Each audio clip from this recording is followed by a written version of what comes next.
हम अपने पिता के अधीन, परमेश्वर के अधीन था, इसलिए इसहाक भी अधीन था अब्राहम के। अगर आप परमेश्वर के अधीन हो तो आपके बच्चे भी आपके अधीन होंगे।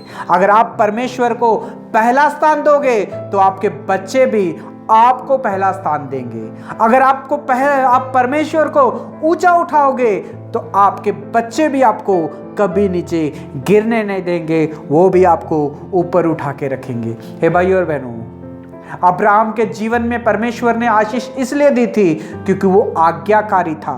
वो बच्चों से भी ज्यादा परमेश्वर की आज्ञा मानता था, परमेश्वर से प्यार करता था, इसलिए अब्राहम के जीवन में आशीष आई। परमेश्वर ने अब्राहम को कहा कि आकाश के तारों को देख, तू इन्हें गिन सकता है? अब्राहम ने कहा नहीं। तू रेत के कंकरों को देख, क्या इन्हें गिन सकता है? अब्राहम ने कहा नहीं, मैं इतनी आशीष दूंगा तुझे। हे भाई और बहनों, वचन में लिखा है कि वो अब्राहम का परमेश्वर था, उसके बाद में इसहाक का भी परमेश्वर हुआ।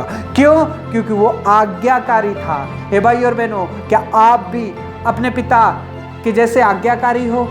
क्या आप भी अब्राहम के जैसे आज्ञाकारी हो? आप भी क्या इसहाक के जैसा आज्ञाकारी हो?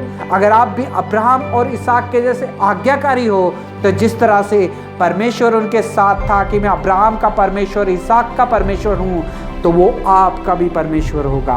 हे भाई और बहनों, अगर आप परमेश्वर के अधीन हैं, अगर माता पिता, तो बच्चे भी परमेश्वर के अधीन होंगे और फिर माता पिता के भी अधीन होंगे। आप जो कोई भी काम कहोगे अपने बच्चों को, सुबह उठ जाओ, तो वो सुबह तड़के उठ जाएंगे, आपकी आज्ञा मानेंगे। अगर आप अपने बच्चों को कोई वजन से चीज दोगे उठाने के लिए, वो भी वो उठा लेंगे। हे भाई और बहनों, ये इसलिए होगा अगर आप परमेश्वर के अधीन रहोगे थे। अब्राहम परमेश्वर के अधीन था, पहला स्थान दिया था, इसलिए उसका बेटा भी उसके अधीन था और हर एक बात अब्राहम की मानता था। हे भाई और बहनों, आज आपके बच्चे और मेरे बच्चे कैसे हैं? क्या वो अधीन हैं आपके? क्या आज्ञाकारी है आपके?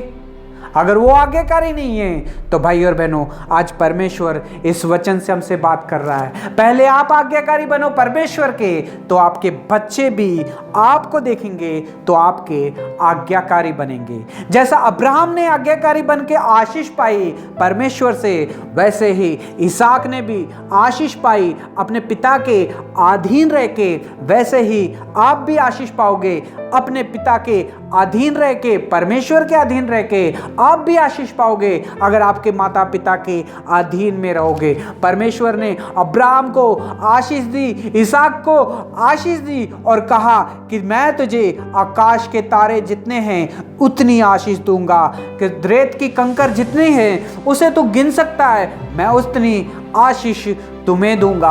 अब्राहम के जीवन में आशीष थी, इसहाक के जीवन में आशीष थी, क्योंकि इसहाक अपने पिता के अधीन था। आज परमेश्वर सारे बच्चों से कह रहा है, क्या आप अपने माता पिता के अधीन हो? अगर आप अपने माता पिता के अधीन हो तो भाई और बहनों, आज ये आशीष आपके लिए है। इसहाक की आशीष जो है आपके लिए है। हे भाई और बहनों, हमारे बच्चे क्या हमारे अधीन हैं? क्या वो दुकान में चले जाते हैं कुछ काम करने के लिए? जब हम कहते हैं छोटी छोटी सी चीज़ों के लिए, क्या आपके सहायक है आपके बच्चे? क्या आपकी मदद करते हैं आपके बच्चे? क्या आपके लिए कुछ दुकान से लाते हैं आपके बच्चे? क्या आपको हॉस्पिटल लेके जाते हैं आपके बच्चे? क्या आपका ख्याल रखते हैं आपके बच्चे? क्या आपको फोन करके पूछते हैं आपके बच्चे? आपके बच्चे कैसे हैं? अगर आपके बच्चे आपको ध्यान नहीं दे रहे हैं, ख्याल नहीं रख रहे हैं, तो भाई और बहनों, इससे ये पता चलता है कि हम भी अपने पिता परमेश्वर प्रभु यीशु मसीह के अधीन नहीं है। अगर हम प्रभु यीशु मसीह के अधीन रहेंगे, आज्ञा मानेंगे, तो हमारे बच्चे भी हमारे अधीन रहेंगे, हमारी आज्ञा मानेंगे। अगर आज हमारे बच्चे हमारे कंट्रोल में नहीं है तो भाई और बहनों, ये याद रखना कि कि आप भी अपने परमेश्वर प्रभु यीशु मसीह के कंट्रोल में नहीं थे, इसलिए आपके बच्चे भी आप ही को देख के बढ़ेंगे, आप ही को देख के सीखेंगे, आप ही की आदत उन्हें लगेगी। आप अपने बच्चों को क्या सिखा रहे हो? आपके बच्चे आपसे क्या सीख रहे हैं? आपकी आदत कहीं आपके बच्चों को तो नहीं लग रही है? अगर आपकी आदत अच्छी है, परमेश्वर की आज्ञा मानने वाली है, तो बहुत ही अच्छी बात है। लेकिन अगर आप परमेश्वर के अधीन नहीं हैं, खिलाफ चल रहे हैं, तो भाई और बहनों, आपके बच्चे भी देख के वही सीखेंगे। हे भाई और बहनों, इसहाक अपने पिता के अधीन था। वो सुबह सुबह तड़के उठा,